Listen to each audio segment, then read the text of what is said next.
Hello everybody. So তোমাদেরকে আমি এখন আমাদের রুম ট্যুরটা দিব, যেখানে আমরা ছিলাম সুন্দরবনে।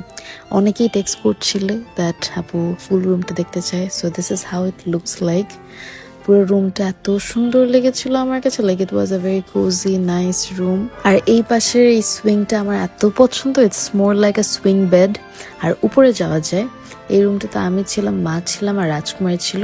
এই উপরের তালাটাতে ছিল রাজকুমারী। এটার আমি আরেকটা ক্লিপ অ্যাড করে দিব, এখানে অত বেশি বোঝা যাচ্ছে না, বাট এখানে একটা বেড আছে, একটা খুব সুন্দর জানালা আছে। এই যে this is how it looks like, a very beautiful room. And এখান থেকে ভিউটা এত সুন্দর, আমি দেখাই, ওয়েট। এই যে বাহির থেকে পুরো জানলাটা খুললে আরো সুন্দর লাগে। আর নিচে নামার পর we have a nice balcony. আর ব্যালকনিটা দিয়ে বের হলে এত সুন্দর ভিউ, লাইক অ্যামেজিং। এখানে অত বেশি বোঝা যাচ্ছে না কারণ তখন একদম সন্ধ্যা হয়ে আসতেছিল, but the view was insane. আর তার সাথে এই দোলনাটা ছিল।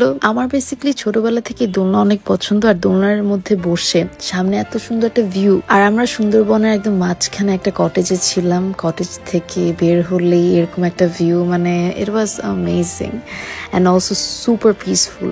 এত ভালো লেগেছে এখানে সময় কাটাতে।